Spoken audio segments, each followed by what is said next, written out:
able to adapt to the new, and so they weren't able to adapt to changes in the market or changes in purchaser trends.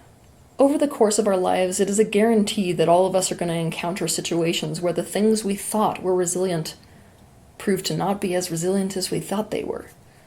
This situation puts us in a world. It is absolutely critical to reduce the concept of resiliency down to its core. You can just reduce it down to two things. When something is resilient, it is able to adapt in the face of adversity, and it is able to withstand adversity. This means in order to have resilience, something has to be able to withstand and to adapt.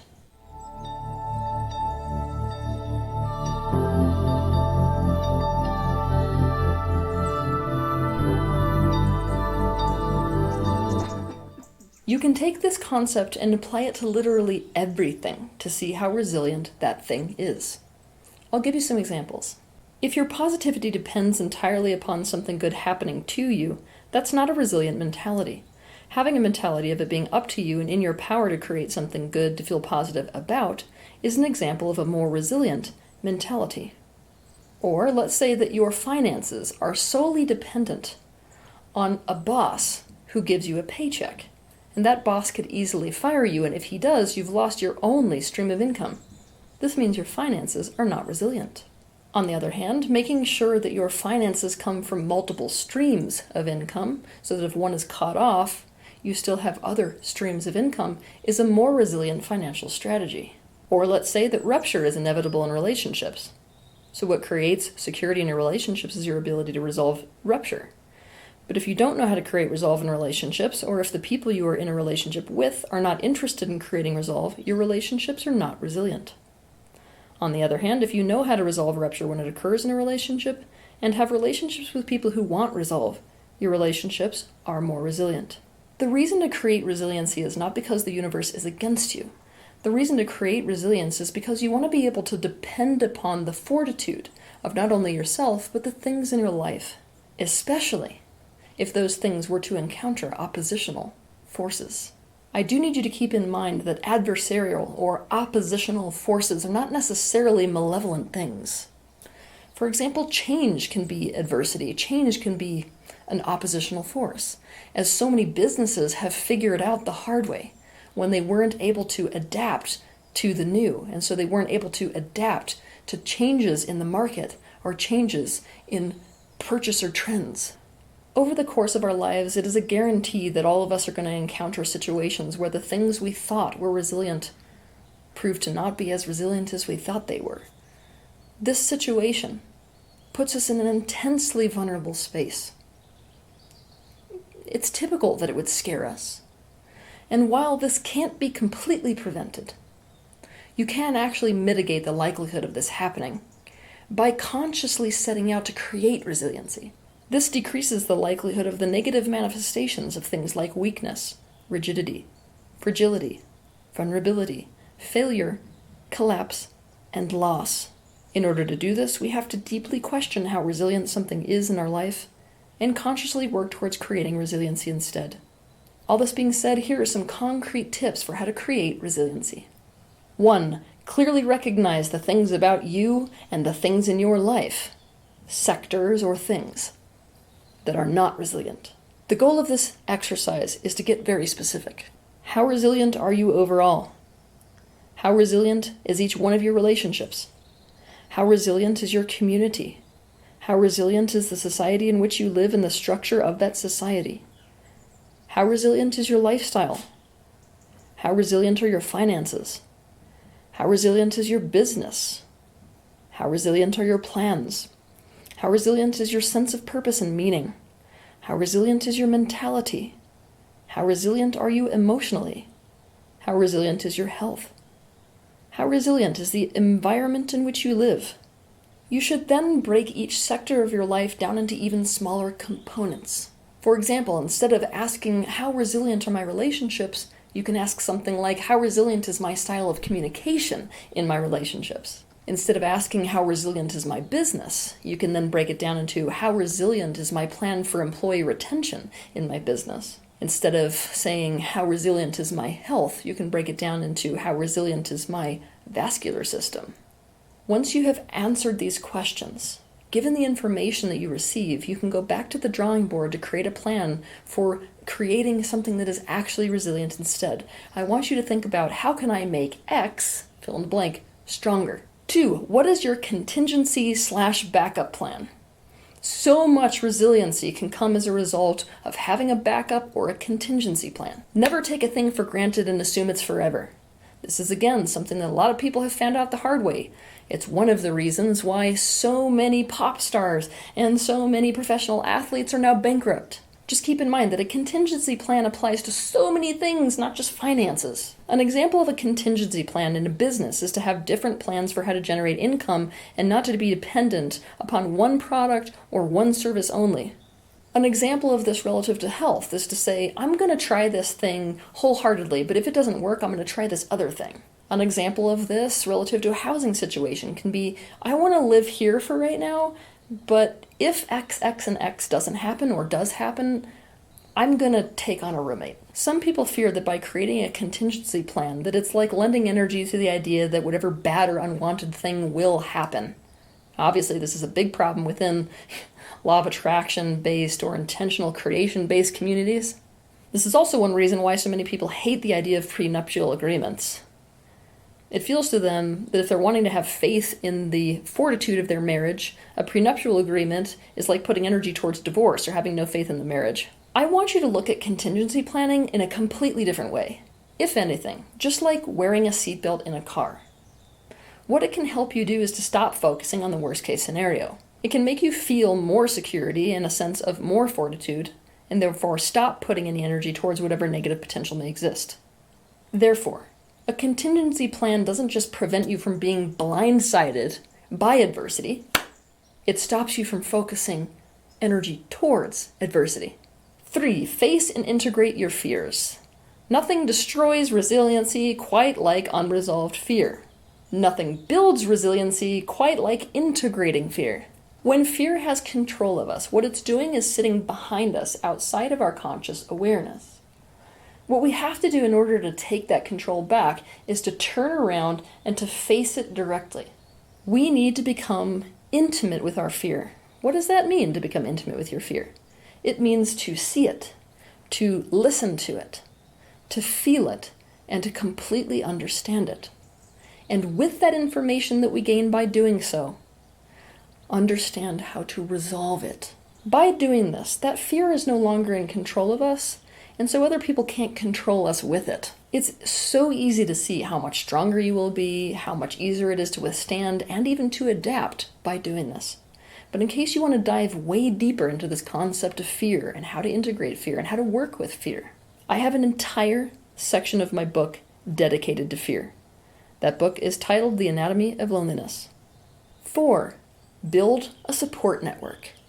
We live in a society that totally values independence and totally devalues and shames any form of dependence.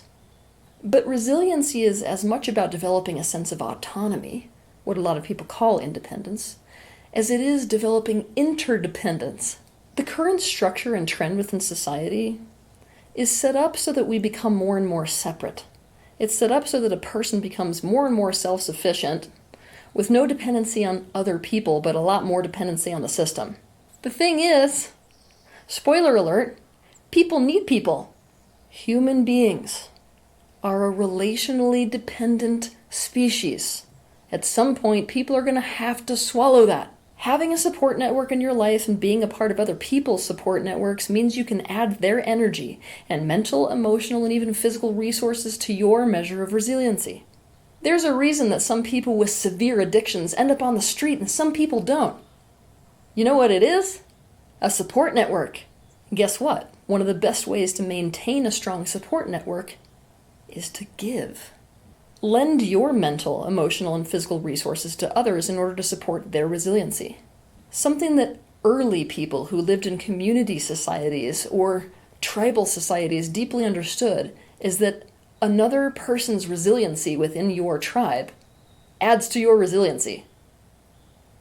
This is where we come up with concepts like a community is only as strong as its weakest link, right? Something that early humans understood, or even groups of people that live in communities or tribes deeply understood, is that the resiliency of other members of that group or tribe add to your own resiliency. So it's really critical to put your energy towards the resiliency of others. All that being said, this means that communication skills are a very important thing to develop. And I never want you to forget that collaboration may just be a very important key to resiliency, because 2 minds are better than 1, and many minds are better than 2. 5, accept change when it happens, and accept that change will inevitably happen. Rigidity does not create resilience. Denial does not create resilience. The more adaptable, flexible, and on board with instead of opposed to change you are, the better. Acceptance is the opposite of denial and avoidance. To accept something is simply to recognize it as valid and correct. A lot of people like to think that acceptance has to do with condoning something or liking something. Acceptance has nothing to do with that. It's simply being able to acknowledge something is valid enough to let that acknowledgement in instead of fighting to keep it out. To be resilient, you have got to be able to accept what is. You have got to be able to accept reality. To truly understand this, you can watch my video quite literally titled Reality. I want you to also ask yourself, what am I really afraid I might be in denial about or avoiding right now? And make a list. Denial runs deep, but it doesn't often run deep enough to silence that little voice in there that keeps telling you about an unpleasant truth. Then, with each item on that list, I want you to ask, if the voice of denial were not so loud, what would the unpleasant voice underneath it be saying to me about the situation? See if you can really accept those truths, meaning see them as valid. Accept them as true, that's it. People who are prone towards denial love a sense of control, and I want you to recognize that even though you love a sense of control, you actually have none unless you're accepting reality or accepting that change has occurred. By not accepting the reality of something unpleasant, you can't do anything about it. This means eventually it gets out of hand and takes its own course, with or without your consent. Denial doesn't work. In case you know where you are and where you want to be, you cannot chart that distance or take appropriate action to get from point A to point B. I also need you to understand that by resisting this, you are wasting precious time fighting against what you can't make unhappen. And remember, because evolution and therefore change is the modus operandi of the universe itself, change is what will happen. Will you be ever on the lookout for and ride the wave of change, or fight it when it comes? Because one strategy is the recipe for resilience, the other for collapse. I want you to just remember this. The more adaptable you are, the more resilient that you are. 6, change your perspective about adversity. We can't actually talk about resiliency without talking about adversity. One implies the other. The attitude that you have about adversity changes the way you respond to it. It also changes a whole host of biological mechanisms, such as the stress response, that takes place inside your body. What is your attitude about adversity? How do you respond when faced with adversity? Does that attitude and response bend you towards resiliency and success, or collapse and failure? People who tend to demonstrate the highest level of resiliency have this perspective that adversity makes them better, makes them more. It adds to them in some way instead of taking away from them. They take adversity as an invitation to change and to learn. They take it as a message to reevaluate their desires, their intentions, and their strategies. This doesn't mean that people who really demonstrate resiliency like adversity. You should probably not go about it that way. Meaning, don't try to get yourself to like adversity. No one really likes adversity. All I'm trying to say is that people who really develop a high degree of resiliency see the value in adversity. They look for how to use it to their benefit. This means one thing you got to be really, really sure about is that you are very careful about the meaning that you assign to adversity. A mal-assigned meaning can destroy resiliency. To understand more about this, watch my video titled Meaning, the Self-Destruct Button. And don't forget to seek positive meaning to whatever it is you're experiencing. 7, develop self-efficacy. Self-efficacy when it comes to building resilience is the belief or confidence in your ability to overcome challenges and to withstand and succeed in the face of adversity. You're going to find that you have a lot more self-efficacy in certain areas of your life than others. For example, Let's say that I was going to throw somebody who had a lot of confidence in the kitchen into a kitchen to make a recipe, but there was a lot of ingredients missing. That person's going to be able to feel a lot more self-efficacy in that situation and therefore a lot more confidence because of the confidence they have in their ability to cook. Now, if I was to throw somebody who didn't feel a lot of confidence in the kitchen into that very scenario, they would immediately get overwhelmed and maybe even give up. I want you to really recognize and let yourself resource the areas in which you feel a high degree of self-efficacy. Those areas you feel superbly confident about. I want you to let yourself really feel your strengths. And when you find an area in which you feel you lack that self-efficacy or confidence, I want you to ask yourself, what would it take for me to feel confident in my ability relative to this thing? These areas are areas in which learning and practice to develop knowledge and skill will go a long way. Think of it this way. A person who knows how to grow their own food would feel a lot more self-efficacy regarding a food shortage in the system. You're looking to think and do things that cultivate the feeling that you can not only cope with what happens, don't forget that for me coping is a little bit of a swear word, but also succeed with what happens. The more competent you feel and are, the more self-efficacy you will experience. 8. Always focus on and put your energy towards what you can control instead of on what you can't. When we encounter can'ts or closed doors, it's really tempting to get super overwhelmed with those things and to lose all of our focus, energy, and attention on what can't happen, what isn't working. Essentially, we become completely absorbed in what we can't control and lose total focus on what we can control. But if something's out of your control, then by definition, you have no personal power there. So probably it isn't the greatest place to focus. Instead, look for whatever you do have power about in the situation at hand. Look for the window that's open when you have no control over a door being closed. Do not remain focused on what you can't do. What can you do? Because personal empowerment is such an important element of resiliency, it may benefit you to watch my video titled Take Your Power Back. 9. Find or create purpose. Purpose creates resiliency. End of story. Before you start panicking, thinking you have to figure out what your entire life purpose is, don't panic. Because even though life purpose gives perhaps the most amount of resiliency to a person that you could possibly imagine, all purpose brings resiliency. And you don't have to know it. You can actually create or find it. You can look for purpose or even create it in any scenario you find yourself in. For example, a person might feel their resiliency waning because of unjust treatment. But all of a sudden, they may come up with the purpose of doing whatever they're doing for the sake of people being treated in a more just way in the future. And suddenly, because their purpose extends just beyond them, they've found that purpose or created that purpose for themselves. Suddenly, they have a lot more resilience to go through everything they need to go through, including unjust treatment. With purpose, you can withstand a great deal more and for a great deal longer.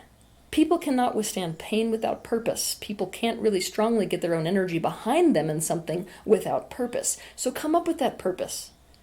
Genuinely look for and come up with the purpose that makes all of your personal energy back you up in a thing.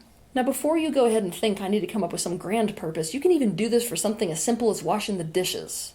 Maybe there's no real purpose behind washing dishes, but maybe you have a real interest in meditating. Now all of a sudden your purpose for doing the dishes is to do a present moment meditation, and suddenly that presence gives you the resilience to be able to do it without giving up or getting frustrated. 10. Deliberately positively focus. Now positive focus is a bit of a slippery slope, I'm going to warn you. Why? Because positive focus is something you can use as a tool of resistance. You can use positive focus to avoid or deny the negative. If you're using the tool of positive focus that way, it's not going to benefit you at all. In fact, it's going to get you in a whole heap of trouble. Oh, and just in case you were wondering, the reason that people do this is because they don't think they can cope with whatever negative reality is in front of their face. This disempowers them. Why? Because if you're a person who does this, then you're not in reality, and you can't have power outside of reality. That being said, as long as this is not a way that you're using positive focus, meaning you're not in avoidance mode or denial mode, another thing that builds extreme levels of resistance is positive focus. Now, some of you who are watching this may have a little bit of a resistance to positive focus, and it's here that I'm going to get you guys. Reality contains both polarities. In any circumstance, You could come up with a whole host of positive things about that experience and negative things about that experience. To be in reality is to see both sides of that coin at the same time. And a lot of people are really good at seeing the negative side without the positive side, and that's a recipe for lack of resilience. So, recognizing the positive and making lists of positives and developing optimism is something that you need to do in order to create resilience. Deliberately practicing this will increase your ability to withstand, endure, adapt, and succeed. 11. Answer this question: what would give me energy? Having more energy increases your resiliency, but ironically, going directly and consciously for what gives you energy is not something that a lot of people are consciously in the practice of. The answer to this question, what will give me energy, is going to be different from person to person and even different from moment to moment. I'll give you some examples of what I mean. For one person, being social will give them energy. For another, it will take energy away. For one person, running will give them energy. For another, it will take energy away. For one person, taking a salt bath may give them energy. For another, it may take energy away. For one person, watching an intense documentary may give them energy. For another, it will take energy away. For one person, completing all the things on their to-do list right now will give them energy. For another, it will take energy away. So I want you to write a list of all the things that give you energy and pick items off of that list to do on a regular basis. Again, what I said is that this is going to change from moment to moment. So even though you have that list, you're going to have to ask yourself the question, especially whenever you feel a decrease in your personal energy, what will give me energy right now? And be open to being totally different on one day versus another day, or even from moment to moment. 12. Think about resiliency as being the strength of the strategies that you have for adversity, adaptation, and withstanding and succeeding on a mental, emotional, and physical level. On a mental level, strategies could be things like learning, altering your perspective, critical thinking, problem solving, reasoning, creating plans, finding purpose and positive focus. On an emotional level, strategies could be things like expression, regulation, taking care of your own emotion and listening to the personal truth that's behind your emotion being conveyed by your emotion. On a physical level, strategies could look like taking action, doing something as opposed to thinking about it, making physical changes, building connections, creating a strong body through your diet, exercise, sleep, and lifestyle habits, and doing things that enhance your health and energy levels. Meditation is an example of something that can build strength in all of these areas. A person is really a layer cake of all of these layers of existence. To have resilience, you have to build strength on all of these different levels, and never forget that the resilience or lack thereof on any one of these levels affects all the others. This means seek to create mental fortitude, emotional fortitude, and physical fortitude. As a small side note here before we end this video, I have to mention that one of the things that tests resiliency the most is a crisis. And a lot of you might be feeling like you're in a crisis right now. This means your resiliency is being tested. I've created an e-course to help you with this. How to thrive in a crisis. In this course, I will take you through in-depth lessons and also exercises for how to develop resiliency and how to thrive, not just survive in a crisis. If you want to learn more about this course, you can visit tealswan.com/crisis. Resiliency does not make you immune to life's difficulties. You're still going to feel challenge. You're still going to feel pain. You're still going to feel negative emotion and experience unwanted things. The thing is that those experiences are not going to topple your tower. So in the name of resilience, I leave you with the words of author Elizabeth Edwards. She stood in the storm, and when the wind did not blow her way, she adjusted her sails. Have a good week. If you liked this video, be sure to share it, like it, and also subscribe to my channel so you can see more content like this. But I want to personally thank you for taking the initiative and having the bravery to step into the space of awareness, not only for yourself, but for the benefit of those around you.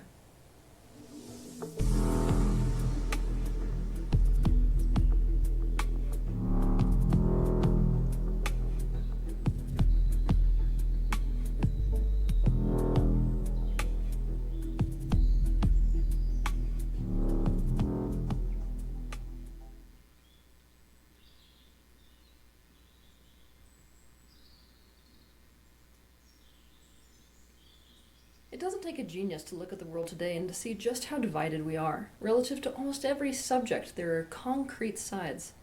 Those concrete sides creates polarization.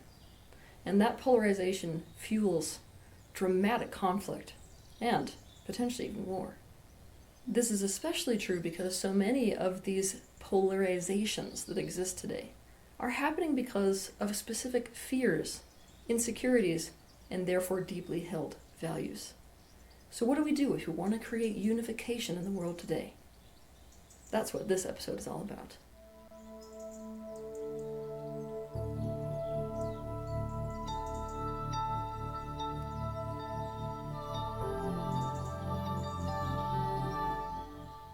The first thing we have to do is to clearly see what is going on. Everybody has an individual life experience. Some of those things we experience may be things other people also experience, and when that happens, we simply relate to those people more than potentially others. Life experience implies contrast. What that means is it implies that you're going to experience things that are wanted and also things that are unwanted. You're going to experience joys and also pains. These pains and these joys, they lead to certain preferences. They lead to certain fears. They lead to certain needs. They lead to certain desires. And those certain needs and desires lead to certain values. To understand more about how needs lead to values, watch my video titled The Value Realization, a realization that can completely change your self-worth. Nothing polarizes people more than when they hold different or even opposing values. And nothing polarizes people more than when they hold opposing values relative to a situation where they perceive danger. When our own life experience propels us in a direction of having certain preferences, certain needs, certain joys, certain traumas, certain information, you see where this is headed? Certain values, we start to live in a different reality from other people in our existence. Meaning we may be sharing the same physical space with them, but we're in a different reality. This means we may be experiencing the exact same situation and perceiving it totally differently. Not only totally differently, potentially perceiving it exactly the opposite of each other. When this happens, we start to live in a parallel perceptual reality, which, by the way, is the most dangerous parallel reality. If you want to understand about this dynamic in depth, you can watch my video titled The Most Dangerous Parallel Reality. This is important because we will actually react and act in direct accordance with the reality that we alone perceive. And if other people agree with our perception, that simply fuels us in the action we're about to take as a result of that perception. In order for you to see this picture clearly, I'm going to give you a concrete example. Person A grew up in a dysfunctional home with an adversarial and controlling parent. This person learned based off of their own life experience that they cannot trust authorities. They became hyper-attuned to power dynamics and to the dangers of government control. They developed a deep need for sovereignty, and therefore, one of their top values is freedom. Therefore, when the government decides to impose rules and regulations, this immediately threatens their values, and they become super aware of the danger of government takeover, and they begin to live in the reality that the government is corrupt and is out to strip them of their sovereignty. Person B experienced pain in their life as a result of people doing whatever they wanted, no matter the impact that had on others. They feel deeply unsafe when there is no authority around to impose rules and regulations to ensure everyone's well-being. Because of this, they value social order, and they value standards relative to human behavior. To person B, there is a clear thing that is right, and there is a clear thing that is good, and they believe that rules should exist so as to guarantee that all people behave in that way that is right and good. Therefore, when the government decides to impose rules and regulations, they say, it's about time. They clearly see the danger inherent in everyone narcissistically doing whatever they want, no matter the cost to others. This means they celebrate and begin to live in the reality that the government is acting in the people's best interests. Because person A and person's B life experience was different, and it propelled them towards different needs, different desires, different information, different fears, different values. They are now living in a parallel perceptual reality that is not only opposed, it is exactly the opposite. Now, because it's opposed and exactly the opposite, each one is looking at the other thinking that they're stupid, that they're absolutely blind, that they're a complete liability, and therefore a threat. Now, this type of polarization is exactly what can ultimately lead to war. I want you to remember this. Any polarization regarding values that involve a sense of personal safety can easily lead to war. So if we want unity instead of all of this, how do we back out of this whole mess? The first thing is we have to step into and consciousness. If you want an in-depth understanding of and consciousness, you can watch my video titled And Consciousness, the modern-day replacement for the middle way. To do this, we have to realize that anytime we are intensely polarized, there is something we are not seeing, not feeling, not understanding, and potentially suppressing. We must consider that we may be holding one side of the truth, and the opposite party may be holding the other side of the truth. In other words, objective truth may just arise out of the amalgamation of both currently polarized perspectives. Then, we've got to stop invalidating each other. Invalidation ends up doing the exact thing we don't want. It polarizes us further. Now, when we hold these different parallel perceptual realities, especially if they're opposing, the view of one tends to naturally invalidate the view of the other. But when we are stuck in a perceptual reality, a specific one, we tend to only see proof that fits into that specific perceptual reality. Now, what happens if you are living in a specific parallel perceptual reality and somebody goes and invalidates your perspective? Does it change your mind? No, actually, it doesn't. Instead, it simply makes you feel crazy, makes you feel like other people are crazy, and makes you feel like you've been caught in a collective gaslight. Sound familiar? Also, when we fight or take action from this individual reality that we're in, when there is another person who holds a perception that's completely the opposite, any action we take or way we fight tends to do nothing but strengthen their original beliefs. In other words, we serve as proof for their perception. We have to stop invalidating each other or even trying to get each other to change our perception. Instead, we have to shift our focus to the other party's estimation of unsafety. That's the vulnerability underneath the war that they are waging. The reality is that when there is polarization regarding two parties' estimates of unsafety, what's interesting is that the other party can usually see the danger that exists on the other side, but not their own. So I want you to imagine that I've got two people here, and they have a very solid perception. Let's say in this case Republicans and Democrats, right? This side can clearly see that this one is backing up towards a cliff, but this one can't. And this one can clearly see that this one is backing up towards a cliff, but this one can't. In other words, each will be holding the truth of the danger of the other one's perspective. But guess what?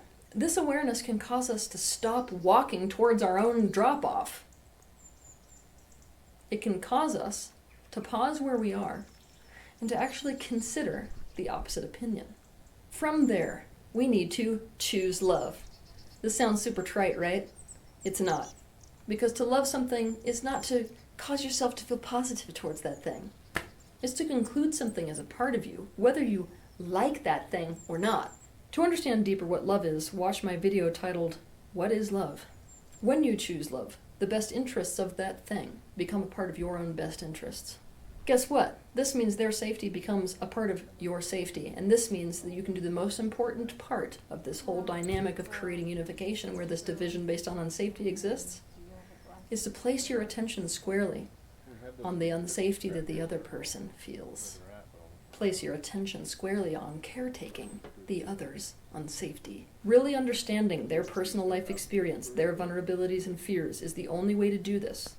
It's the only way for us to lay our swords down and open up to the things we might not be seeing ourselves from our own limited perceptual reality.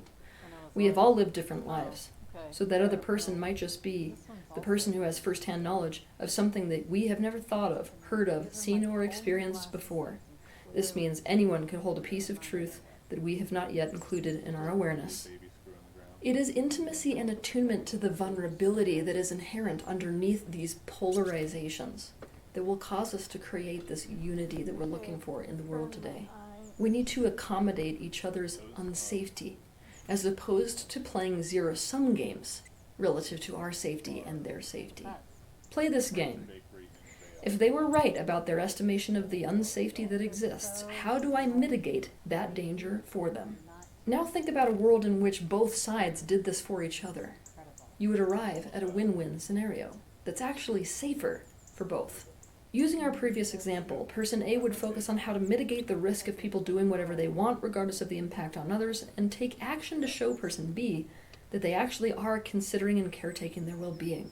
Person B would focus on how to mitigate the risk of government overreach, and take action to show person A that they are actually interested in preserving their freedom. Believe it or not, this is not actually as utopian as this sounds, because it's quite easy to find a win-win scenario when both parties stop playing a zero-sum game and start to caretake each other's own safety. Humanity must learn to end zero-sum games. That is no longer a style of relating that human beings can afford. It is no longer a luxury. It is a necessity to end the zero-sum game. The zero-sum game will only end if we begin to accommodate the perceptions and especially fears of those who stand on the opposite side of the fight. Hopefully the understanding that I have given you today will help you to end that fight and be a person who stands on the side of unification instead of somebody who fuels polarization within the human race. To end this video, I'm going to ask you a question. How is my personal life experience, especially regarding pain and unsafety, controlling my perception of reality? How might it be limiting my perception to only one side of the truth? How might it be controlling my values, and therefore controlling the actions that I might take? Have a good week. If you liked this video, be sure to share it, like it, and also subscribe to my channel so you can see more content like this. But I want to personally thank you for taking the initiative and having the bravery to step into the space of awareness, not only for yourself, but for the benefit of those around you.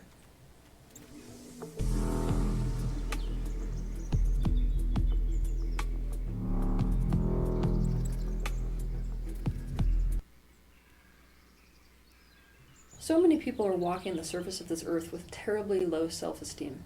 And the core of that low self-esteem is the feeling of not being valued. When we value something, we recognize that it has worth because it's useful, beneficial, or important. And it's looking at that definition of value that can actually change your life. The realization that can change your life is that value is entirely based upon the realization that can change your life. I want you to sit with that because that value for a minute is entirely while I explain how this whole thing has the capacity to increase your self-esteem.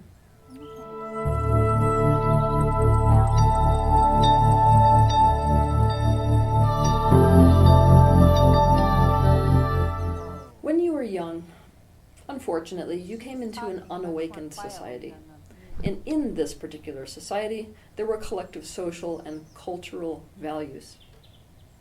Those are the values that you become completely indoctrinated with. And when a society has a specific value, it tends to condemn the opposite. For example, self-sacrifice may be a social value, in which case selfishness is condemned. To the opposite, winning may be a social value, in which case considering someone else's best interest above your own is condemned. We deem one good and the other bad. Because of our societal decision to keep societal order, what we do is we indoctrinate children with these social or cultural values. And this is how we do it. We reward them when they adopt and live by those, and we punish them when they don't. If you want to survive in society, if you want to feel good at all, if you want to have a chance at your needs being met, needs like belonging, love, connection, you have one option. That's to adopt and adhere to the values of your specific social group. The disapproval and punishment you are met with as a result of not adhering to these societal values is painful enough that you will avoid it in the future at all costs.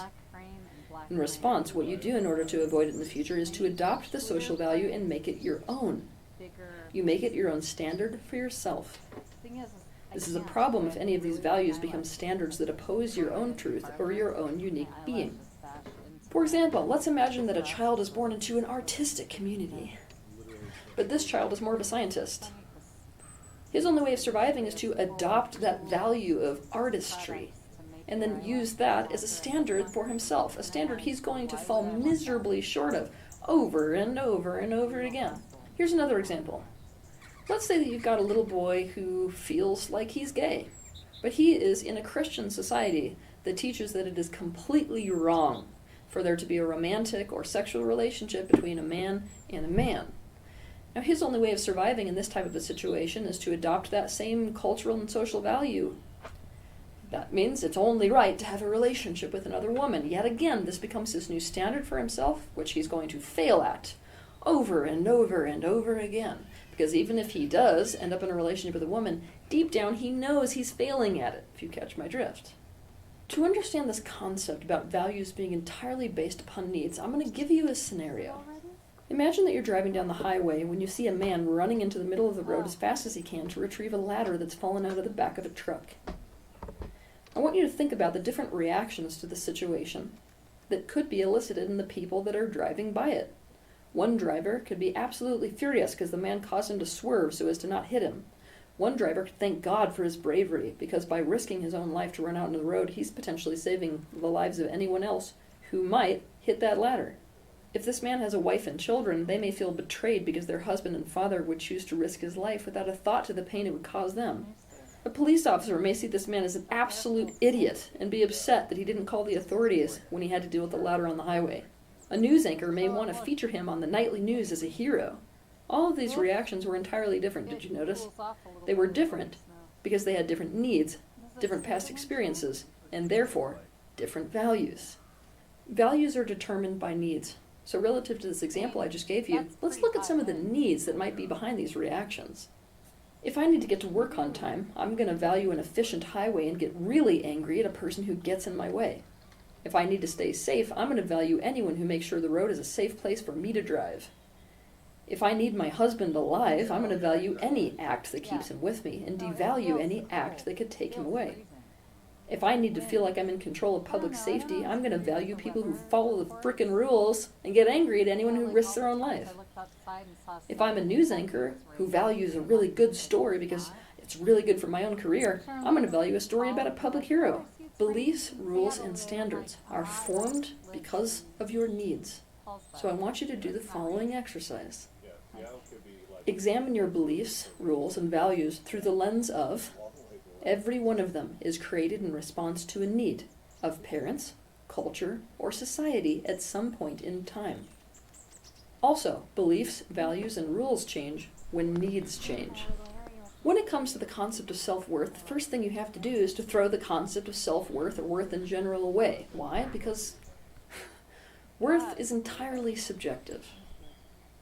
It's entirely based on the specific needs and circumstances of a given moment in time. The criteria created to define whether a person has worth is entirely based on the specific society or family that this person's born into. I'll give you two examples. The quality of being able to be completely present is useless in a society that values doing. Being gorgeous is absolutely useless in a society where everyone is blind. So it's at this point I'm going to tell you something that I never want you to forget. Perhaps the inborn value, those talents, those aptitudes, those interests, which really could add up to someone seeing you as worthy, or full of worth, I should say, is not what your society, culture, or family needed, wanted, or saw as important or beneficial or useful. Maybe the only reason you lack self-worth is because of the place you were born. For example, if you were born with artistic talents but landed in a family that valued the quality of scholarly intellect above all else, they may not consider your gifts valuable, and therefore, you would have received the message that you were not valuable. However, if you would have been born into a family of artists, your gift would have been instantaneously recognized as valuable, and therefore, you would have felt as if you were valuable. The sad reality is that you can be born into a society, culture, or family that is incompatible to you because your own innate value is not in alignment with their specific needs and therefore values. I'm going to tell you a story now so you can completely grasp this concept. It's a story that I've told before. Some of you may have heard it, some of you may not have. If not, this is your lucky day. The story starts like this. There's a horse that lives with a car salesman. This horse feels crappy about himself. All day, every day, he gets to watch this car salesman wipe all of these cars in his lot down with a diaper. I mean, hours spent like this. He overhears this man bragging about the fact that this engine is 140 horsepower. And he thinks to himself, gosh, it would take 140 of me to equal one of that car. He hears this man brag about how much money he can make on this car, and he realizes, I would sell for a lot less money. So this horse realizes that he's completely worthless. One day, he gets put into a trailer. As this horse is being driven away, he decides that it's finally happened. He's so worthless that they're getting rid of him. But when he's loaded out of this trailer, he sees a man who's standing there with a big grin on his face, super excited to see him. This confuses the horse. In the days to come, this man spends hours brushing him, just like that old car salesman used to do with the cars. He overhears this man bragging about how amazing this horse is because of his great conformation. This man has the need of sailing over these jumps, which a car could never do. And suddenly this horse has a realization that something's worth is entirely dependent upon somebody who has the needs that that thing meets. What the horse realizes is that there's value in everything in this world. It's simply a matter of being in the right place with the right person who will recognize the needs that you're designed to meet. So many of us grew up in households, went to schools, were part of cultures or societies where it's no different than a horse living with a car salesman. But it is just as much BS that just because you're being treated like you're being treated, it means you have no value, as it is BS that just because this car salesman treats the horse like he does, that the horse innately in and of itself has no value to anyone. So it's at this point that you're going to start to do another exercise. You're going to start to look at your parents' needs and at why they have those needs. You're going to see if your innate talents, tendencies, nature, and interests are something that they value. If not, what do they value? What needs make them value those things? Are you a match to those needs or not? For example, let's say that your mother does not value the fact that you tell it like it is. What she values is social etiquette and politeness. Why? Because she really needs to be seen as a good mother. That's her number one need. Now, it's pretty hard to get that need met when you've got a kid who's always telling it like it is. Why? Because you can only be seen as a really good mom in most societies when you've got a kid who's like insanely well behaved. A person who tells the truth or tells it like it is extremely valuable in certain social settings, in certain societies. There are people who would kill for a person like that. However, it's incompatible to the need of this mother keeping up appearances in her social sphere. Essentially, you need to realize that their valuing or lack thereof is not about you at all. It's about their needs. Another way of kind of grasping this concept is to understand that in most cultures, money is obviously something of value because you can use it to get whatever the hell you need, right? But overnight, let's say wartime strikes out, bam! Money in a specific country can become completely worthless overnight because the times and the needs changed. Worth and value is completely subjective, variable, often irrational, and dependent upon circumstance. For this reason, true human worth is impossible to determine. Another perspective about value, or another way of looking at it, is this. Instead of seeing that there's no worth or no inherent value in anything because it's completely subjective, I want you to consider that there is worth and value in absolutely everything that's inherent. However, that inherent worth in any one thing is only going to be recognized in certain situations and by certain individuals. Now, the mistake we make when we start to accept that our value is really dependent on someone needing us is that we suddenly start to want to change what they need and want. We're going to try to convince them to need or want what we can provide. That's really the wrong way of going about it. In fact, you're most likely going to just be running your head into a brick wall. So the better way of doing it is to really find those people, places, and cultures who will genuinely need what it is that you have innately as a value within you. In other words, it's a better strategy to find someone who has a need that's compatible to you, and it's a guarantee that you will be seen as valuable to someone. Who might that someone be? To revolutionize your self-worth, you're going to ask yourself the following question. If I were to accept today that value was entirely based on needs, then who needs me? Have a good week.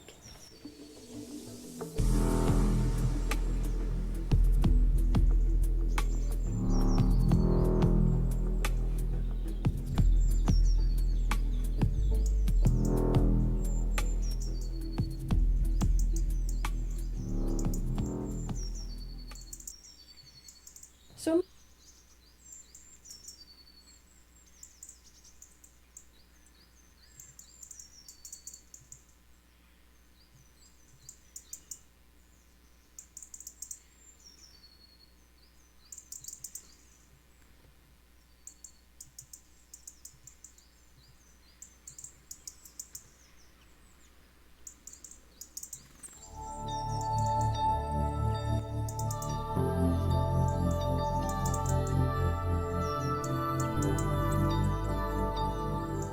rejection is one of the most painful experiences that a person can go through, which really sucks because it's something that, without fail, absolutely every human being is going to go through and has gone through probably many, many times. Rejection can apply to almost anything, but when we're having this conversation about this issue we have with rejection, what this really is about is you being dismissed as inadequate, inappropriate, or unwanted. It's essentially somebody saying a no to you in a situation where you need them to say a yes to you, because doing so would mean that they recognize your value. It would mean that you're wanted and that they see you as appropriate. They recognize your value. The first question that you're going to ask yourself when you get rejected is, why me? Why am I the one? You're also going to slip into thinking like this. Well, if they don't recognize my value, maybe the value isn't there. This type of thinking is perfectly normal. It's perfectly natural. And in fact, it's the reaction that all people have. The only thing that makes it so that pain of rejection doesn't turn into suffering is what you do about it. And that's what I hope to help you with in this episode. All pain boils down to some form of separation. When someone says no to you or something about you, it is felt as a push away. The deepest need of the physical human is closeness and connection. We're biologically wired to maintain closeness with tribe. Our survival depends on it, and so we are wired to feel actual physical pain when we are at risk of ostracization. So it would stand to reason that the deepest pain is to be pushed away by someone. It usually causes us to go into fight or flight mode, doubt our own value, fear that we may never get our needs met, and to feel really, really, really lonely. This is compounded by the fact that when our self-esteem dips in order to avoid the pain of more rejection and feelings of inadequacy, we tend to isolate ourselves. You're not going to be able to get rid of your need for social acceptance and social closeness. This is as ridiculous as expecting a fish to suddenly not need a school of fish. What you can do is to recognize this need and to address it directly. For this reason, if you're struggling with rejection or the fear of rejection, you would benefit immensely by reading my book, The Anatomy of Loneliness: How to Find Your Way Back to Connection. Instead of spending a lot of time helping you understand rejection and why you've got such an issue with it, because it's completely natural and normal, I'm going to instead dive straight into giving you strategies for how to deal with the pain of it and how to change your perspective about it. 1. Rejection is not validation. Believe it or not, most people who have issues with rejection take each rejection as a validation of something that is true. Just because somebody rejects something about you does not mean that thing is actually bad or wrong, or actually will be unwanted by everyone. I'll give you an example. I want you to imagine that you grew up in a society that taught that blonde hair was like a curse by the devil. Obviously, people are not going to accept you in that type of a society for being blonde. But those of us who live in this society know that that's ridiculous. It's completely stupid. I mean, there's nothing about being blonde that is innately bad or wrong. It's just somebody's perspective. So you really need to see that there's a difference between I'm being rejected because it's the truth that this is unwanted and bad and wrong, and I'm being rejected because somebody's perspective is that they don't want it and that they think it's bad or wrong. Rejection is not validation. 2, face your emotions about the rejection. You're going to get nowhere. I mean literally nowhere with ideas like, just stop caring what other people think. It's not going to happen for you. And there's a lot of problems with doing that to begin with, which I'm not going to get into in this video. You're not going to get anywhere by telling yourself it's no big deal. It is. All forms of rejection are immediately painful to a physical human. What makes the difference in recovery is how that person deals with that pain or doesn't deal with that pain. If you suppress, deny, ignore, or bulldoze emotions, they're only going to amplify the problem. So admit to how you feel. Having feelings does not make you weak, quite the opposite. If you need help with this, you can watch my videos titled How to Feel and How to Express Your Emotion. And when you find these emotions, treat yourself with compassion. 3. Now this is following right in suit with the last point, treating yourself with compassion. When we've been rejected, what we deeply, deeply need is to be in a space of self-acceptance, self-love, and self-compassion. And yet we don't. In fact, when we get rejected, we do the exact opposite. We slip into a pattern of internal triangulation. We try to establish closeness or rapport with whoever has rejected us by also turning against that part of ourselves. We start to beat ourselves up. We start to devalue ourselves. We start to make ourselves feel like crap in the idea that if we do that hard enough, we're going to change somehow in order to be loved by them. If you want to understand more about this, you can watch my video titled Self-Hate, the Most Dangerous Coping Mechanism. This only backfires in the end because we're essentially kicking ourselves when we're already down. We become furious because we feel powerless to beat ourselves into becoming whatever we believe would make us lovable. The fear we feel because of this powerlessness converts itself into aggression and rage. We, in essence, begin to reject ourselves in response to rejection. We need to practice the opposite: self-valuing, self-acceptance, self-love, and compassion towards ourselves. For more information about this, watch my video titled Compassion and How to Cultivate Compassion. You will also immensely benefit by doing parts work if you're slipping into this dynamic, because there is a part of you that is doing the rejecting internally, and a part that is being rejected within you. You can talk with these two parts to find a way to, let's call it, resolve the conflict between the two in this particular circumstance. To learn how to do this, watch my video titled Parts Work: What is Parts Work and How to Do It. 4. So many people are suffering from terribly low self-esteem. Of course, this low self-esteem originates, you guessed it, from childhood, and it's compounded in our experiences in our adult life. It essentially develops when we don't feel as if we are valued by our family, by our peers, by the people in our childhood environment. When we value something, we regard it as having worth because we see it as useful, beneficial, and important. This right here, by the way, is where you can completely change your identification with the concept of value. And you can change it in this way. Value is entirely dependent upon needs. Worth is an abstract concept. You cannot objectively determine the value of something. Worth has no basis in reality because it's entirely subjective. And it's a guarantee that you or the things about you will be seen as valuable to someone and completely valueless to someone else. If value were entirely based on needs, the most important question to ask yourself is, who needs me?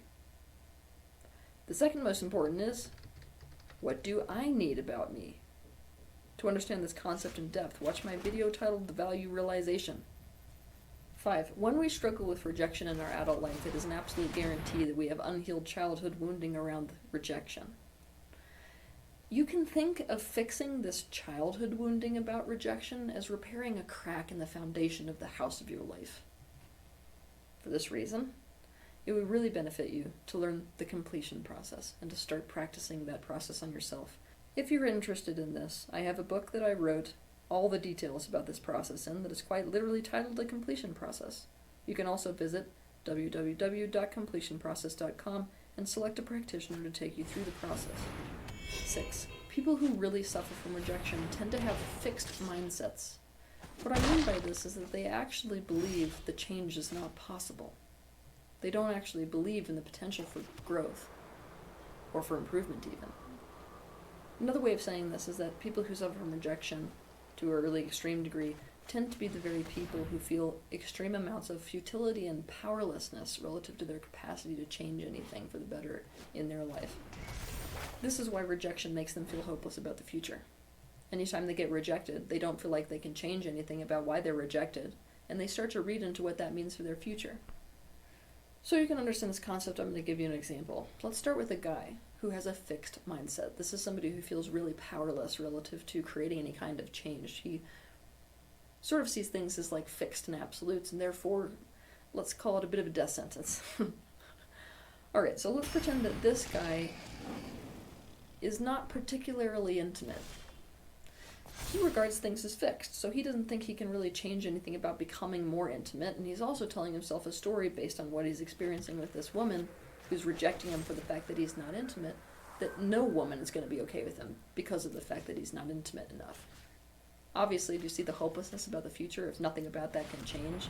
And also, there's this globalization of powerlessness about the fact that no woman will ever want him because of the way he is. It's important to change to a growth mindset, a mindset that does not see things as set in stone, most especially the self. Our personalities and behaviors are in essence adaptations to our environment. This means authenticity and integration and healing will absolutely change your personality and behaviors. Life is flexible and you are flexible. Face and seek to understand and change your perspectives regarding your own perceptions of powerlessness and your perceptions that things are fixed and unchangeable and therefore inevitable. 7. So much about the fear of rejection is because we do not have close enough and intimate enough relationships with other people. I know that at face value this isn't going to make sense with you, so bear with me. How many of us, honestly, when we experience a rejection, take time to try to figure out why? And part of that process is asking why. We don't ask enough questions.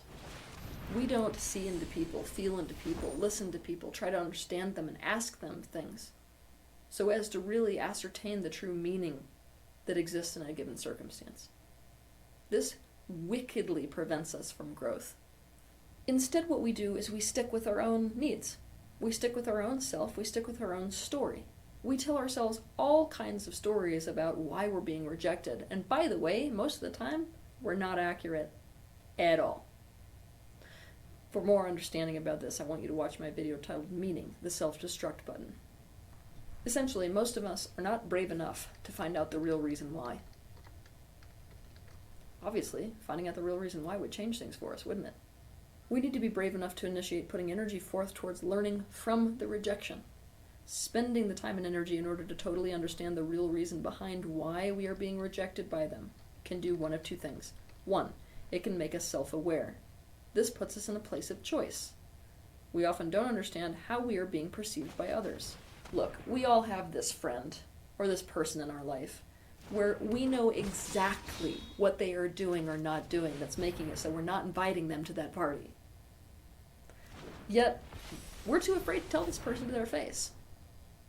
Now, I want you to think about this. If you were that person, would you want to know? Would you want to know that reason that all the people in your life don't want you there? My answer is yes. What's your answer? By knowing that answer, you can decide whether it's right to change it or to commit to it further. 2, often this process of really putting in the effort to really find out in a very open way, not a defensive way, why. Why are we being rejected in this circumstance? Often leads us to understanding that it has absolutely nothing to do with us and so much to do about them. If you have any doubt about this, I want you to remember that there are really valuable things that are being rejected every day because people can't afford them. It also has the capacity to bring to the forefront the reality that incompatibility is what is happening in a circumstance. Incompatibility can happen in any situation. I mean, romantic, business-wise, family-wise, I mean, literally any type of a setting. And the thing to understand about incompatibility is it has nothing to do with your self-worth. I mean, literally nothing. This person's right for what they want and what their truth is. This person's right for what they want and their truth is. It's just putting the two together creates catastrophe. That doesn't need to mean anything about you being bad or wrong or unwanted or having no value. To understand this concept in depth, watch my video titled Incompatibility, a Harsh Reality in Relationships. Be brave enough to stop telling yourself stories about why you've been rejected, and be brave enough to really ask people why. Roll out the red carpet and try to make it as safe as you possibly can, and tell them, I want the brutal, honest truth. Like, what would you say behind my back? 8. Something that people who aren't suffering because of rejection know, that people who are suffering from rejection don't seem to know, is that out of rejection can come your strongest sense of direction. I often talk about emotions serving as a kind of compass that can roughly point you through life. We all know there are some shadows there. But let's just consider this for a moment. Rejection can be a compass as well. This is even more the case when you're brave enough to discover the real reasons why. For example, I know a man who discovered that the real reason that he was being rejected by women in his life pretty much immediately after he got into relationships with them was that they all perceived him to be totally unavailable. After knowing this, he got to sit down with himself and look at that truth. What he admitted to himself is that actually his real priority is not relationships. His real priority is his work. Relationships are when I'm not working, I like to have a relationship. So instead of doing what another man might do, which is, you know what, I'm going to prioritize my relationships and work on how to develop intimacy, this man decided the opposite. What's right for me, actually, is to have casual relationships with women. Women who are super, super busy themselves, who just want to get together, have sex, go to dinner. That's what's right for me. And as a result of going in that direction, he lives a much happier life today. And because there's not the incompatibility of trying to be with a woman who really needs him, he's not hurting everyone around him as well. To use myself as another example, in the beginning of my career, I was rejected by all kinds of people who hold spiritual seminars. When I really got honest with these people about why they didn't want to have me showing up at these events, the answer was pretty much unanimous. It's that, Teal, when you give talks, people aren't leaving the room feeling amazing. And you have to get from our perspective, people aren't going to come back next year unless they feel amazing after your talk. Now, one person might hear that feedback and go, crap, I should definitely be designing my speeches so that they're more feel-good and more inspiring for people. But this is what I'm saying about personal direction. When I really sat with that, I really thought about whether that was in alignment with my own authenticity and my own unique talents, and it's not. I realized that my gifting is to tell people the honest truth, regardless of whether or not it feels like crap. So actually what I decided was right for me is not to partner up with these seminars where that's their need for their speakers. It's to do my own events where the people sitting in my audience are completely dedicated to reality and knowing the truth, even if it hurts. It was the best decision I ever made. The point is, rejection can give you your strongest sense of direction if you let it. You can turn rejection into something that dramatically benefits your life. 9. Reach out to people or to groups that you feel affinity with, where you do feel valued, where you do feel like you're wanted and needed. Really initiate learning how to develop deep, meaningful friendships with people. When we're afraid of rejection or experience the pain of rejection, we compound our own ostracization by isolating ourselves and by adopting behaviors that guarantee further ostracization, when we really need to do the opposite. When we experience this pain of rejection, we become emotionally and even physically inflamed. Now, because of that inflammation, we actually need to seek out relationships that are soothing to the parts of us that are damaged by rejection. We actually experience deep levels of soothing when we're around these people or seeking out these people who we actually feel might value us. Also, if you've experienced a rejection, what it's destabilizing is your sense of belonging. If you deliberately initiate seeking out the people in your life who actually might value you, you're going to restabilize the sensation of belonging. Obviously, if we've been rejected, our need for belonging is threatened. You need this need to be met. For this reason, you would benefit by watching my videos titled Belonging and How to Belong, as well as Instant Belonging. Pain is pretty cunning. It tries to convince you that you're the only one that's in it, that you're the one that's being rejected when everyone else is being accepted and valued and loved. This just quite literally is not the case. Absolutely everyone is being rejected, and in fact, the most lovable characters throughout history, think Jesus, think Martin Luther King, think Nelson Mandela, were rejected to the degree that they were jailed, if not killed. So rejection is not an indication about your personal worth or your lovability. Everyone feels pain when they are rejected. Everyone. What determines whether that pain turns into suffering is simply how somebody deals with the pain. It depends on whether a person uses it to find deeper awareness, personal truth and direction. And I want you to consider this.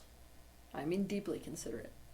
That when you feel as if you're being rejected and therefore prevented from having something good, this may just be the universe's way of directing you straight towards something better. Have a good week.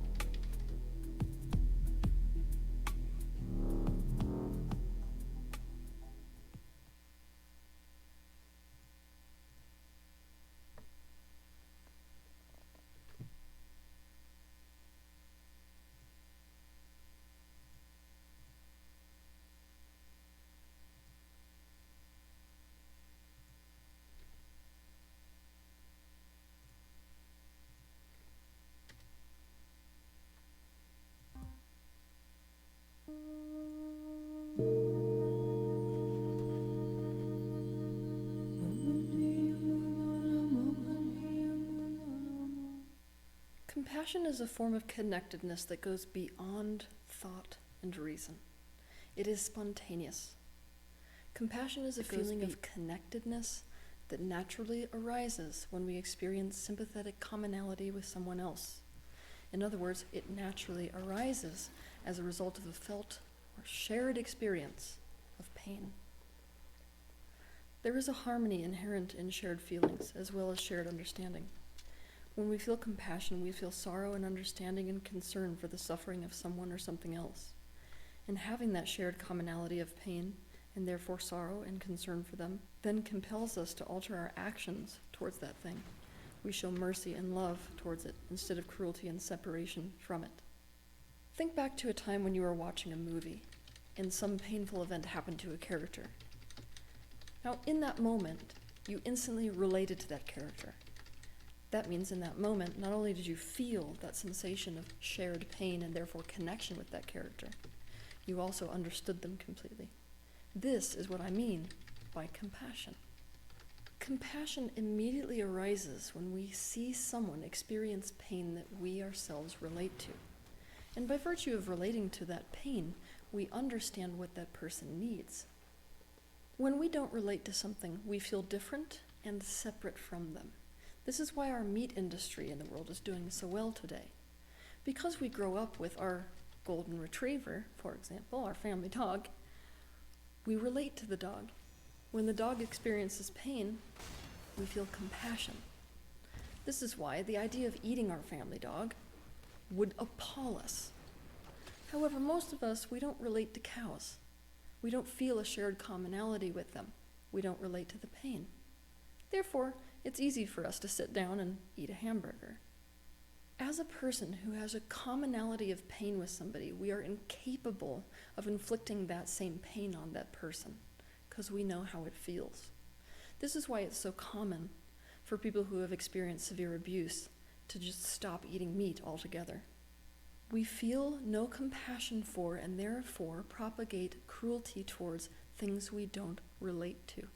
If we identify ourselves as totally sane, we will have no compassion for people who are mentally ill.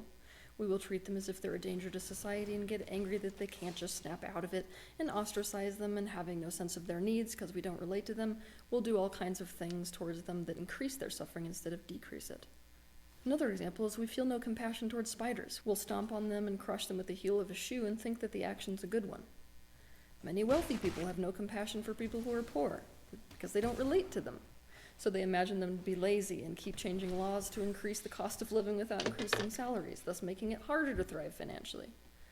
The bottom line is no real positive and effective change can come to a person from a person who does not relate to them deeply enough to understand their perspective and subsequently needs. Today I'm going to make the idea of compassion so simple for you that you will never be able to forget it. I'm going to make it so it isn't abstract, so that you can never use the excuse that you don't know how to be compassionate. Compassion naturally arises when we relate to someone's suffering. Therefore, all we must do in order to feel compassion and know what action to take towards that thing is to deliberately look for how you relate to their pain. If we're terrified to look for how we relate to someone, we have to look at that. What would be so bad about us relating to this person? What would be so bad if our suffering was the same? What would be so bad if I connected to them? If I considered myself to be same instead of different to them? Now here's the thing. We need to compassionately challenge the answers or the thoughts that arise as a result of asking those questions. We need to compassionately caretake the aspect of us that is too terrified to be vulnerable enough to relate to someone's suffering because of the consequences that we think are going to happen when we do that. Compassion only happens when you're maintaining the idea that you're different from something. Having compassion begins with looking for how you're the same as something. Do the opposite of what your ego naturally does, which is to look for how you're different to it. Therefore, if you're struggling to have compassion for something, dedicate time to being present with that thing, learning about that thing and understanding it. From there, if it hasn't happened already, deliberately look for ways that you are the same as that thing. From there, see if you can look for ways that you relate to their pain. How is your pain the same as their pain? Can you identify their pain? Look back over the course of your life. When did you experience pain like that? Remember what that felt like. Remember what you thought. What did you really need back then when you were in that pain? The connectedness of compassion naturally arises when we assume this perspective, instead of a perspective where we are separate from them and different to them. If we have a bankruptcy of compassion towards things that are external to us, it is an indication that we have a bankruptcy of compassion towards things that are internal to us. The reason for this is fragmentation. When we experience trauma, that is, situations that cause distress which can't be resolved in our early life, we have to dissociate from it. To dissociate is to make yourself separate from an experience or separate from something. Do you see where this is starting? Our consciousness splits when we do this as a matter of self-preservation. We push an aspect of ourselves that is experiencing the pain away from ourselves, and we reject it and deny it and disown it and identify with the aspect that does not feel that vulnerability.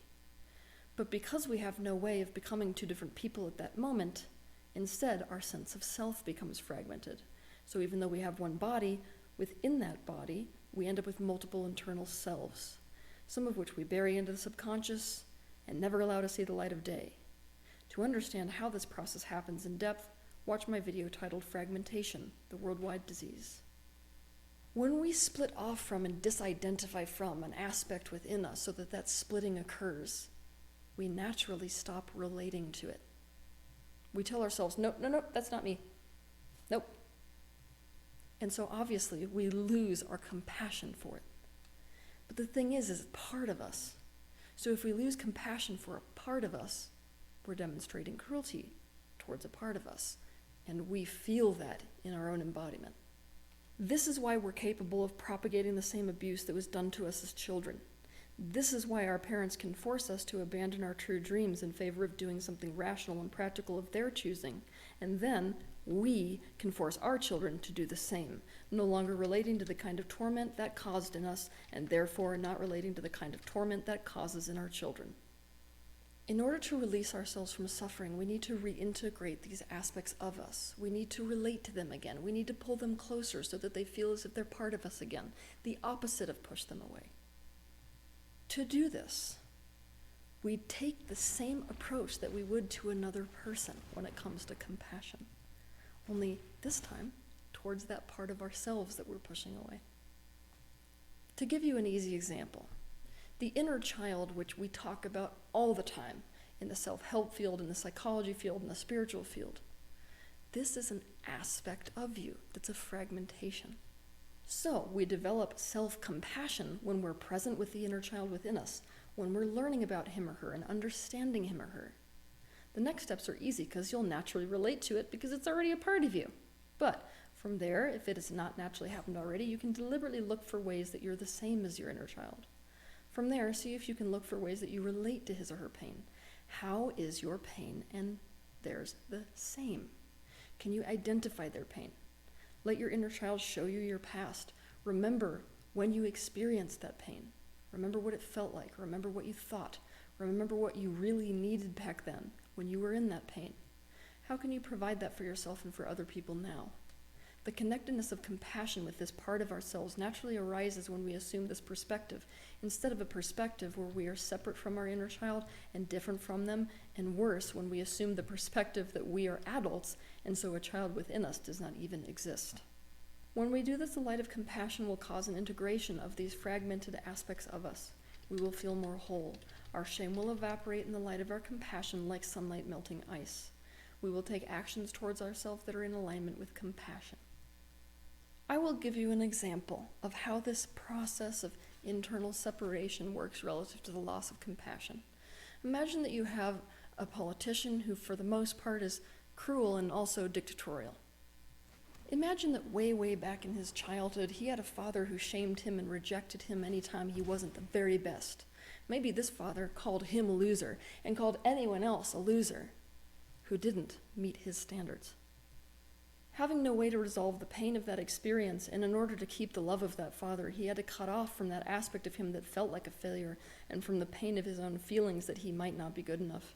He had to identify with the side of him that's a winner. He had to cover up the side of him that never felt like it was good enough with achievements so that he could never even see this side of himself. He had to push away any feeling or thought or action or person that his father associated with being a loser. He had to consider himself different to them. Now, because he has pushed them so far away, the aspect he is identified with cannot relate to them. Now he is the one calling them all losers. He is the one taking actions that increase their suffering and thinking that they deserve it. And until he re-owns the side of himself that feels like it's not good enough, so as to feel compassion for it, the side that suffered the pain of the rejection and shaming of his father, he will not relate to the people who he has sorted into the category of different from me because they are losers. He will continue to propagate separation of and cruelty towards these people and not be able to meet their needs. This world functions like an impartial mirror. That means that the fragmentation you see inside the world, the war, the prejudice, the slaughterhouses, it is a complete reflection of the fragmentation that is happening within us. When compassion is the condition of our internal world, it will be the condition of our external world. It is often much easier to feel a sense of shared commonality with people's pain instead of their joy. Now, a lot of people argue that we should be feeling compassion and connectedness in our joy, and not just our suffering. And it's not that I don't agree, but the reality is that our joy, it doesn't really need us the way that suffering does. Why? Because it's already working. Joy is not the thing that is causing the issues on our planet. Suffering is. It is our lack of compassion that is creating the issues on this planet. It is the way that we have not made the decision to relate to each other deeply and to see ourselves as the same that is creating the issues on this planet. Compassion is perhaps the single most critical thing for humanity to develop in the world today. And to be quite honest with you, the survival of our species is now completely dependent upon it. It is no longer a luxury. We are no longer at a point where we can wait for compassion to spontaneously arise one day. We are at a point in our evolution where we now have to help it to arise. Have a good week.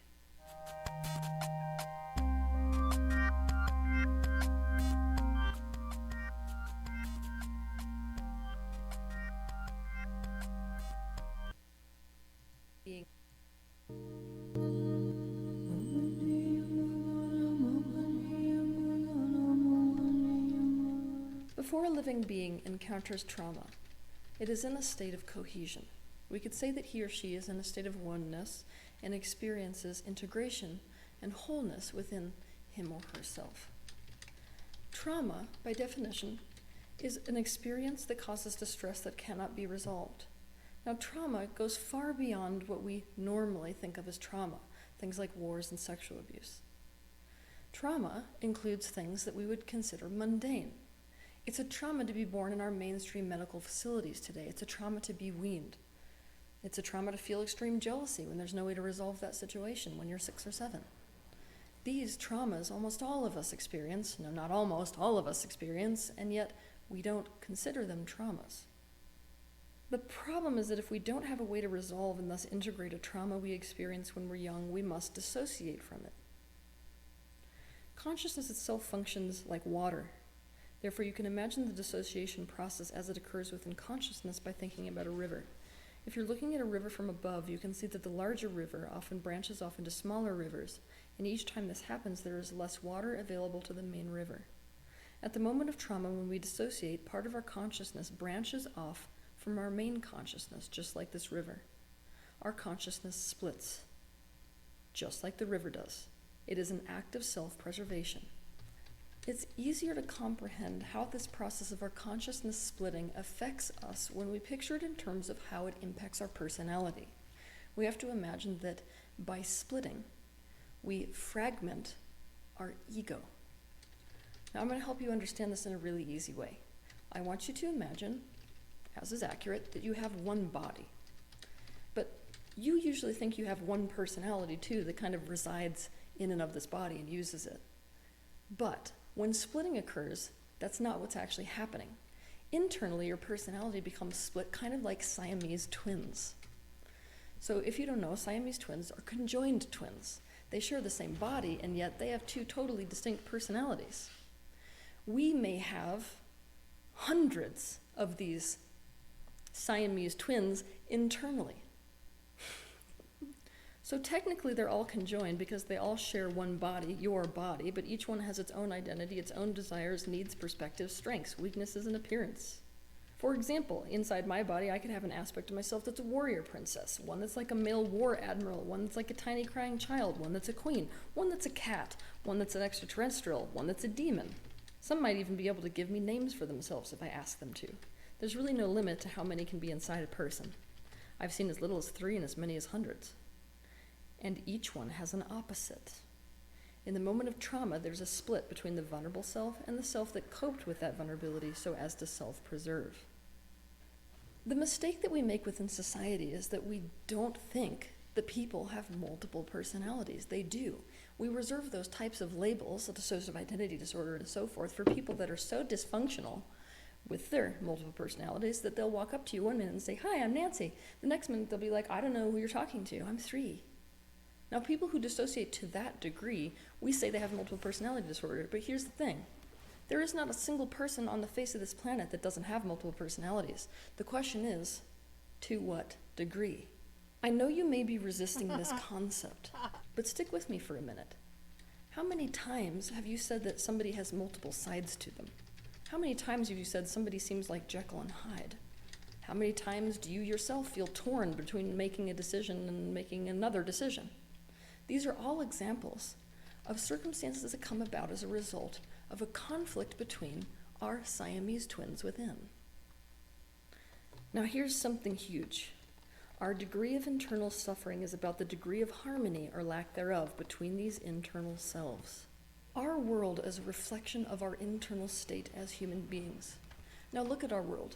Not one day goes by that someone isn't declaring war with someone else, there isn't some kind of genocide, there isn't slaughterhouses, somebody isn't hating someone else, someone isn't denying the fact that something exists. So naturally, not a day goes by that that type of interaction isn't happening inside us as well.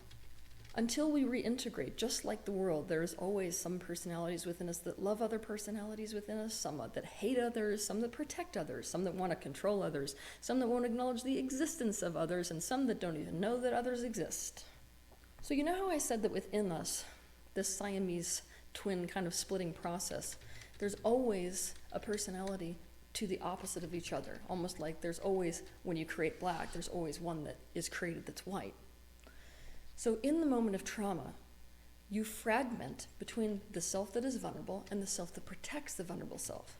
Now here's super, super important information.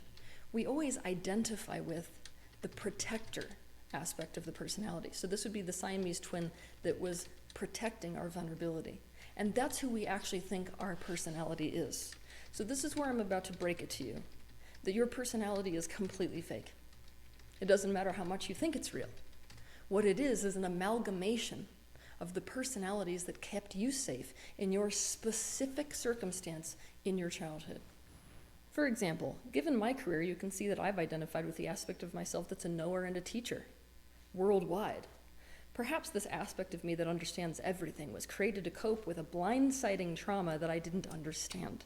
Perhaps within me, therefore, is an aspect, an inner child self even, that is terrified and confused and that quite literally just does not understand what is happening. In other words, we come in with raw potential, but that raw potential is sorted out.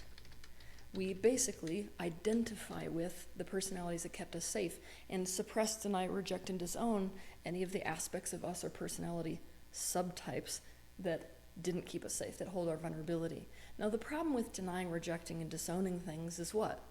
Eventually, the brain goes, I don't want to deal with this because obviously focusing on it isn't getting me anywhere, and if we're going to deny, reject, disown it, and everything else, then why not just become unaware of it? Let's make it subconscious. So those aspects of your personality spectrum, we could call them those personalities within you, are totally unknown to you, even though they may be completely obvious to everyone around you. Fragmentation is a function of consciousness, and consciousness is everything. So if you understand the concept of God itself, which is everythingness being a conscious thing, that means there's consciousness in your bathroom door. That means there's consciousness in every different aspect of your body. There's consciousness everywhere. And so anything can potentially fragment. Now I want you to think about how this applies to the body, because one of the primary reasons for disease within the human body, or not even just human body, any body, animal, plant, whatever, is also fragmentation. I'll give you an example of what I mean. Let's say that there's a woman who's experienced sexual trauma in her childhood. That trauma caused her womb itself to go into a state of fragmentation. So the consciousness of her ovaries is different than the consciousness of her fallopian tubes, is different than the consciousness of her womb, is different than the consciousness of her vagina. So let's imagine that she is infertile, but the doctors can't find any physical reason for that. If we imagine her ovaries are like mini cells that can talk to us, they might say, I don't want a baby. Everything precious gets taken away from me. This might be enough for the body to simply not produce viable eggs. In another woman with the same issue, this overlying issue with the consciousness of the ovaries might turn into polycystic ovarian syndrome, where the body is literally holding onto and not releasing its eggs. If we talk to the uterus in this very same woman, it might feel emotionally warm and nurturing and say, I'm so excited to create life, I'm ready. If we talk to her cervix, it might violently say, fuck you, nothing's getting through me ever again. The cervix now is serving as a protector against everything, including sperm. As you can see, only one part of many actually wants the baby, and so all of her energy is not actually aligned with conceiving a child, even though this woman could consciously look at you and say that it's the one thing she wants in her life more than anything else. Everything has consciousness, and so everything can be talked to as if it is an individual self, so as to understand it, know it, feel it, meet its needs, and do anything we can so that it becomes a part of the bigger whole in a more harmonious way. There are several strategies that we can use to reintegrate fragmented aspects within our being that happen as a result of trauma. But first, I suggest becoming aware of them in the first place. And to do this, you have to notice when there are shifts energetically that occur within your personality, within the way you feel, and within the way you're presenting yourself to the world. Now, I'm going to demonstrate it in this way.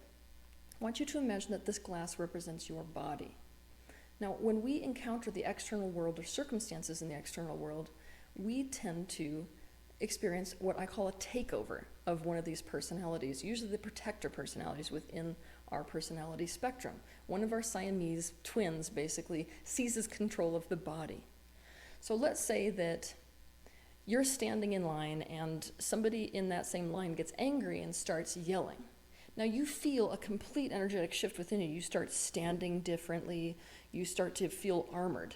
What's happened in this moment is that Siamese twin that's in charge of protecting you in that moment seizes control of the body, and now you're basically acting like that protector personality, whatever it acts like. Maybe it's more like a football player, and it's going to be tough, its voice is low, it doesn't have an issue with conflict, it's going to deal with it directly, right?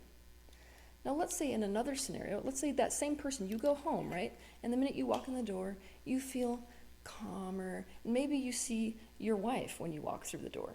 And suddenly, the energetic shift that happens within you is you feel young. Suddenly you're feeling vulnerable about the situation that you just went through. This is the takeover of another personality subtype. Maybe this is your inner child that sees mommy in your wife and goes, oh, I just want to be touched and held right now. And you're kind of going, wow, how can all this be happening within me? I'm one person, right? Now, let's say that in another circumstance, let's say that you have to take a test.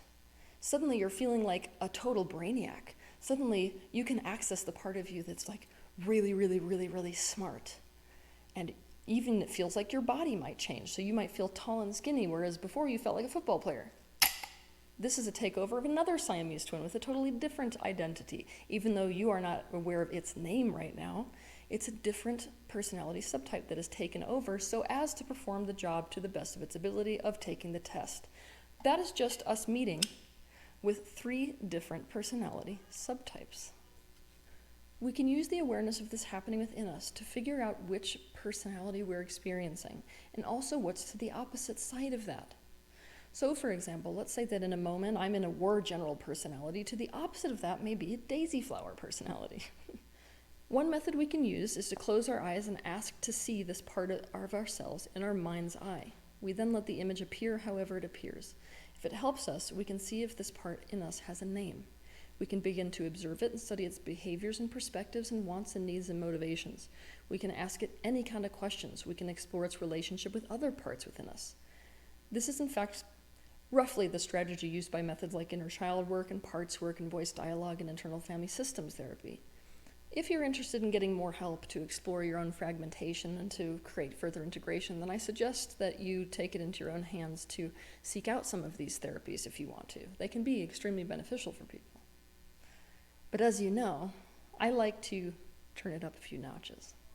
So I'm going to expose to you another way to experience your internal Siamese twins. Everything in this universe is made of consciousness, like I said before, and consciousness does not get destroyed. Now, what a method actor in Hollywood knows that other people don't know is that acting can go far beyond pretending. You can actually take on the consciousness of something completely by letting go first of whatever consciousness you have now. Another aggressive way of putting this is I can let go of Teal Swan so as to literally allow the consciousness of something else into my embodiment.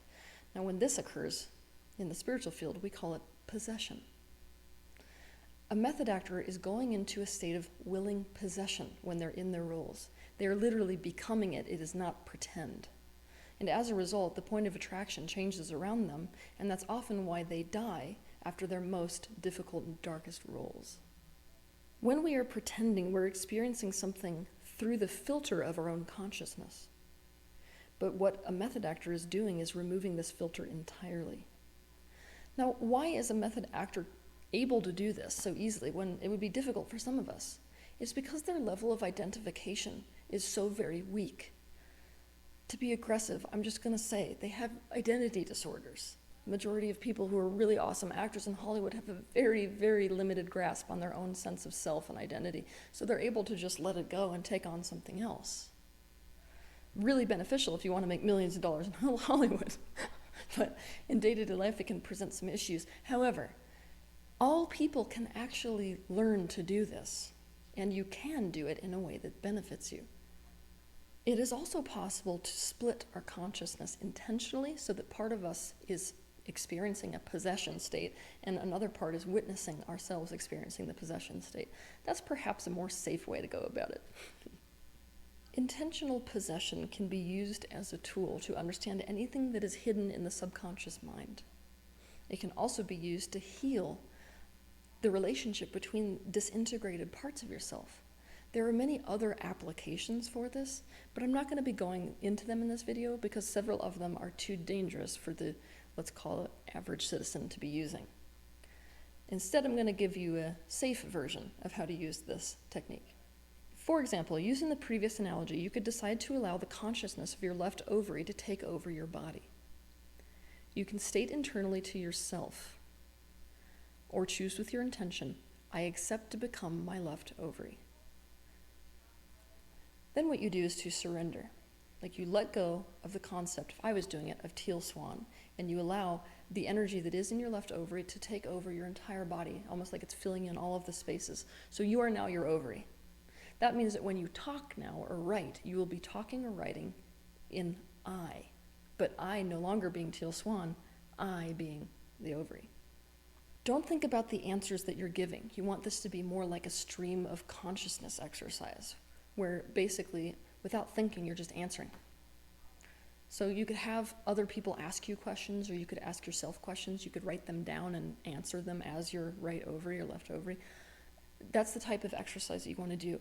Now, if you don't want to be the one that's being willingly possessed, what you can do is ask somebody else who wants to play that part of you for you. So they could become your left ovary, and then you could have a conversation with your own left ovary. Think about how incredible your awareness of this aspect of yourself could be if you started talking to it like that. Know that anything that is said or felt during this exercise is valid and has appeared for an important reason. What you have to understand is that if somebody else accepts the possession state of that part of you, you have to watch them with the attitude of whatever is being said is directly being said by this part of me. Now, it's really, really common that when we see aspects of ourselves that are buried in our subconscious mind, our first reaction is usually to reject, deny it, disown it, basically push it away and say, I don't know how that's true for me. This is not your job in this exercise. Your job is to see, how is this true for me? How is this true for me? Assuming it is true, how could this be true for me? When you are done, you can internally state to yourself, with your intention, or to the other person if they're the one doing it, I now release myself from being my left ovary, or I now release you from being my left ovary. And what you can do to help yourself come back is to re-own your personality. So I'd say, okay, I now re-own my personality as Teal Swan. It is 2017, or whatever year it is. I am in this place. I am this many years old. This is what I do for a living, kind of recalibrating to your personality. Make sure when you do this that you don't do it with the attitude that any part of you is bad or has to change, or that it must unify with other parts, because all of this is resistance to individual parts. It is disapproval for their fragmentation, and I can tell you they had good reason to do so.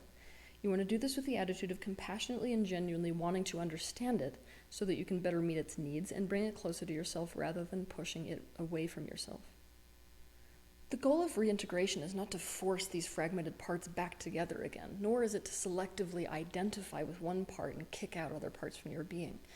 The goal is, in fact, to realize that you are simultaneously all of these parts, all of the Siamese twins, and none of them. There is also a part of you that is essentially in the middle, watching them all. Now, the best way to conceptualize of this aspect of you is to think about the infinity symbol. Now, you've got this point in the center, and then you've got the extremes to either side. This is a lot like the aspects of yourself that protected your vulnerability and the aspects of yourself that are vulnerable. And in between them is a self that is able to look at all of them and not completely identify with any of them, but to also help meet all of their needs.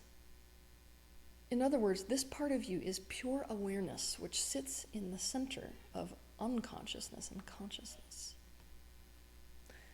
I am aware that this episode, being about such a wide and extensive topic, will leave you with a plethora of questions that are unanswered and a plethora of implications.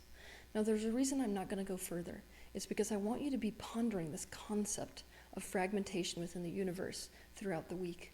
I want you to start watching for the fragmentation within yourself and also watching for it within the world. I want you to think about the implications about this state of fragmentation within yourself and also within the world. It is, after all, the worldwide disease. Have a good week.